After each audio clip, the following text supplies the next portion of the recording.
Assalamualaikum warahmatullahi wabarakatuh. Salam sehat selalu. Pada kesempatan kali ini kita akan membahas mengenai makna alinea pembukaan Undang-Undang Dasar Negara Republik Indonesia tahun 1945. Ini adalah materi PPKN kelas 9 bab 2. Pada materi kali ini, indikator dan tujuan pembelajarannya adalah indikatornya 3.2.1 menjelaskan makna alinea pembukaan Undang-Undang Dasar Negara Republik Indonesia tahun 1945. Tujuan pembelajarannya, peserta didik dapat menjelaskan makna alinea pembukaan Undang-Undang Dasar Negara Republik Indonesia tahun 1945. Kalau kita cermati dalam pembukaan Undang-Undang Dasar itu ada 4 alinea. Jadi makna alinea itu dapat kita cermati dari keempat alinea tersebut. Makna alinea yang pertama, yang kedua, ketiga, dan yang keempat. Kemudian kita masuk dalam makna alinea pertama, yang isinya bahwa sesungguhnya, kemerdekaan, dan seterusnya.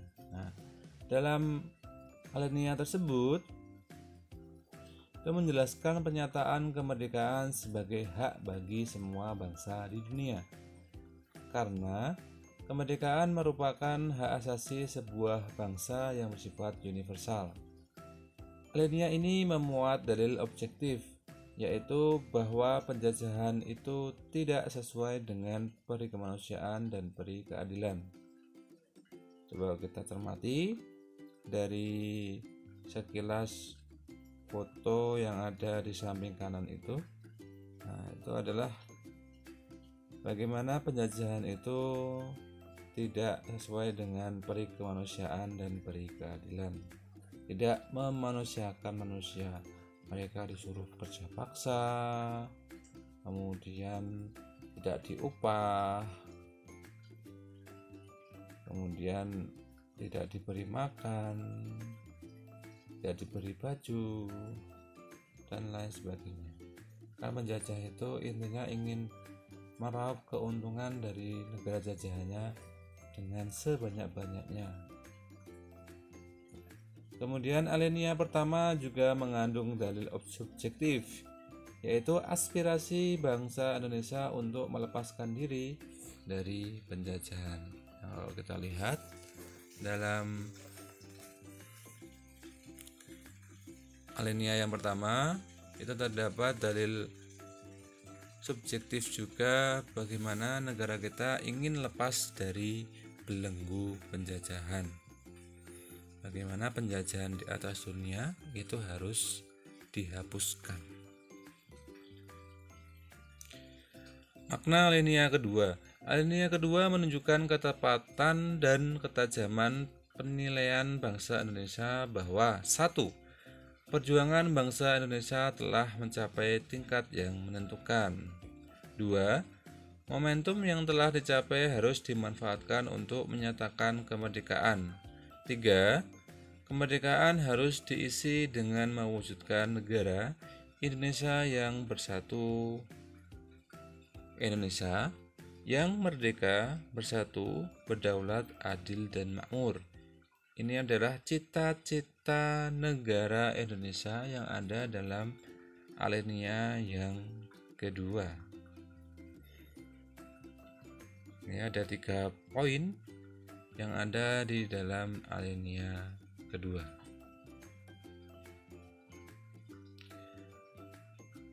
Kemudian alinea kedua menjelaskan bahwa kemerdekaan sebagai cita-cita bangsa ini telah sampai pada saat yang menentukan perjuangan bangsa Indonesia dalam merebut kemerdekaan. Kemerdekaan bukanlah akhir dari perjuangan bangsa.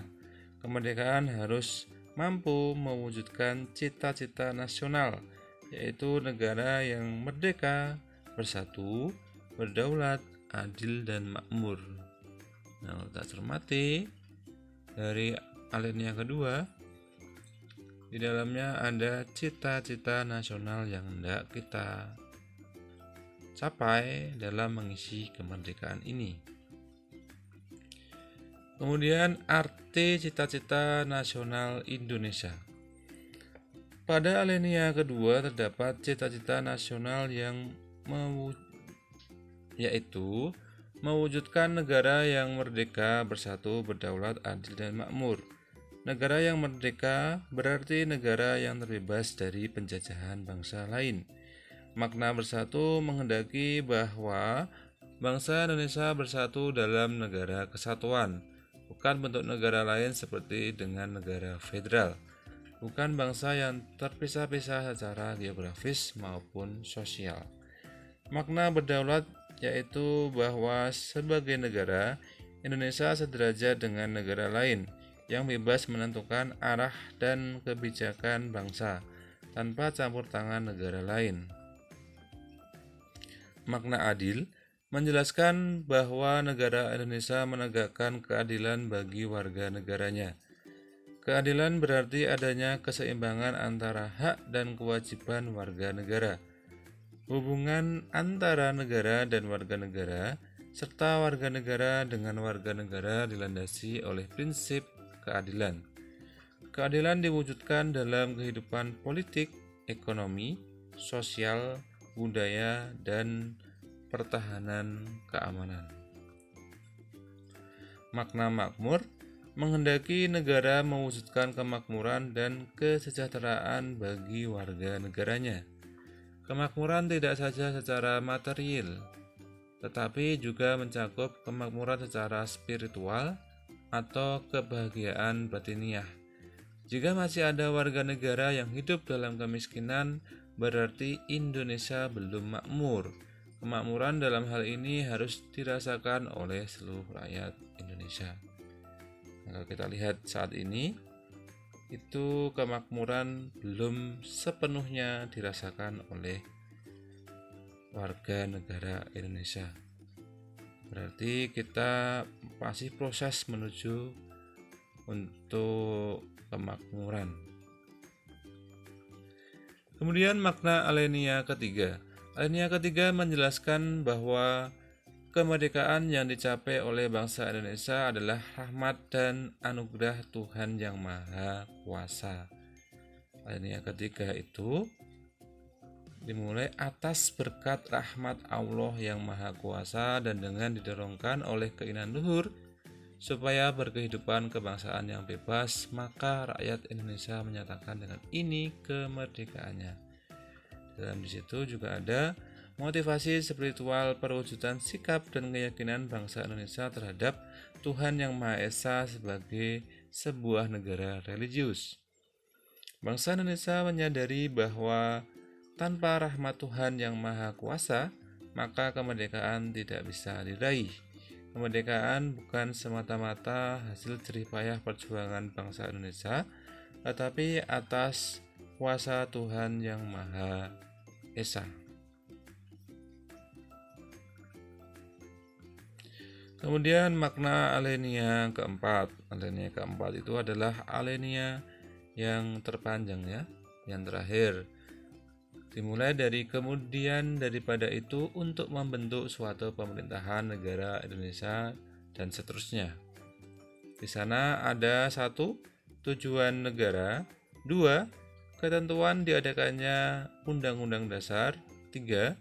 Bentuk pemerintahan yaitu bentuk republik yang berkedaulatan rakyat, 4. Dasar negara yaitu Pancasila. 1. Negara Indonesia yang dibentuk memiliki tujuan negara yang hendak diwujudkan, yaitu A. Melindungi segenap bangsa Indonesia dan seluruh tumpah darah Indonesia. B. Memajukan kesejahteraan umum. C. Mencerdaskan kehidupan bangsa. Dan D. Melaksanakan ketertiban dunia yang berdasarkan kemerdekaan, perdamaian abadi, dan keadilan sosial. Ini adalah 4 tujuan negara yang hendak dicapai dalam mengisi kemerdekaan bangsa Indonesia. Yang keempatnya ini juga bisa disingkat dengan singkatan 5 daster. Li, melindungi. Ma, memajukan. Das, mencerdaskan. Ter, ketertiban, ya, melaksanakan ketertiban. 5 daster. Untuk jembatan keledai, seumpama kita ingin menghafalkan tujuan negara bangsa Indonesia. Kemudian yang kedua, bentuk pemerintahan kita yaitu Republik Indonesia yang berkedaulatan rakyat. Republik merupakan bentuk pemerintahan yang pemerintahannya dipilih oleh rakyat. Nah, ini dari presiden kita yang pertama, Insinyur Soekarno, kemudian Soeharto, B.J. Habibie, Gus Dur atau Abdurrahman Wahid, kemudian Megawati Soekarno Putri, Susilo Bambang Yudhoyono, kemudian Joko Widodo, itu semuanya dipilih oleh rakyat, ya, karena kita republik. Soekarno saat itu dipilih dan ditetapkan dalam sidang PPKI. Nah, PPKI karena saat itu adalah baru awal kemerdekaan, maka PPKI saat itu karena berisi dari wakil-wakil bangsa kita dari berbagai daerah, maka mewakili rakyat. Ini berbeda dengan seumpamanya adalah bentuk pemerintahan monarki, ya. Bagaimana kepala pemerintahan maupun kepala negaranya itu turun temurun, seperti Arab Saudi misalnya. Di sana monarki jadi turun temurun. Kemudian dasar negara Indonesia adalah Pancasila, yaitu ketuhanan yang Maha Esa, kemanusiaan yang adil dan beradab, persatuan Indonesia, dan kerakyatan yang dipimpin oleh hikmat, kebijaksanaan dalam permusyawaratan perwakilan, serta dengan mewujudkan suatu keadilan sosial bagi seluruh rakyat Indonesia. Nah, dalam alinea keempat, ini ada dasar negara kita, ya, Pancasila. Ini juga merupakan salah satu alasan kenapa pembukaan Undang-Undang Dasar itu tidak boleh dirubah, karena di dalamnya ada ini dasar negara kita, Pancasila. Ya, kalau dirubah, ya, secara hukum berarti itu merubah negara kita yang diproklamasikan pada tanggal 17 Agustus 1545. Sekian pembahasan kali ini mengenai materi PPKN kelas 9 bab 2 yang bagian subbab A. Silahkan bisa di-share agar materi ini bermanfaat, bisa dipelajari oleh orang-orang yang membutuhkan. Terima kasih. Wassalamualaikum warahmatullahi wabarakatuh.